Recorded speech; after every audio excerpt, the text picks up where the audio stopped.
Hi, I'm Nicole Kursell, and I'm reading today from the Jesus Storybook Bible. Our story for the day is A Dark Night in the Garden of Gethsemane, from Luke 22, Mark 14, and John 18. The wind was picking up now, blowing clouds across the moon, shrouding the garden in darkness. "Stay up with me?" Jesus asked his friends. They said yes and waited under the olive trees, but they were tired and soon fell asleep. Jesus walked ahead alone into the dark. He needed to talk to his heavenly Father. He knew it was time for him to die. They had planned it long ago, he and his Father. Jesus was going to take the punishment for all the wrong things anybody had ever done or ever would do. "Papa, Father," Jesus cried, and he fell to the ground. "Is there any other way to get your children back, to heal their hearts, to get rid of the poison?" But Jesus knew there was no other way. All the poison of sin was going to have to go into his own heart. God was going to pour into Jesus' heart all the sadness and brokenness in people's hearts. He was going to pour into Jesus' body all the sickness in people's bodies. God was going to have to blame his son for everything that had gone wrong. It would crush Jesus. But there was something else, something even more horrible. When people ran away from God, they lost God. It was what happened when they ran away. Not being close to God was like a punishment. Jesus was going to take that punishment. Jesus knew what that meant. He was going to lose his Father, and that, Jesus knew, would break his heart in two. Violent sobs shook Jesus' whole body. Then Jesus was quiet, like a lamb.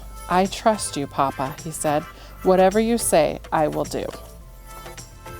Suddenly, through the trees, a glitter of starlight flashed off steel. Into the quiet garden came whispers, muffled voices, clanking metal, and the sound of boots marching. Jesus stood up. He woke his friends. "Now is the time," he said gently. "Everything that was written about me, what God has been telling his people all through the long years, it's all coming true." And into the night, with burning torches and lanterns, with swords and clubs and armor, they came, an army of soldiers. Judas led them straight to Jesus so they could arrest him. Jesus was waiting for them. Peter leapt up, took a sword, and tried to defend Jesus. He sliced off a guard's ear. Jesus immediately touched the guard and healed him. "Peter," he said, "this is not the way." Peter didn't realize that no army, no matter how big, could ever arrest Jesus. Not unless Jesus let them. Then Jesus, who had never done anything except love people, was arrested, as if he were a criminal. Jesus' friends were all afraid, so they ran away and hid in the dark shadows. The guards marched Jesus off and took him to the leaders. The leaders put Jesus on trial. "Are you the Son of God?" they asked. "I am," Jesus said. "Who do you think you are to call yourself God? You must die for calling yourself the Son of God." Only the Romans were allowed to kill prisoners, so the leaders made a plan. "We'll tell the Romans, this man wants to be our king, and then they will crucify him." But it would be all right. It was God's plan.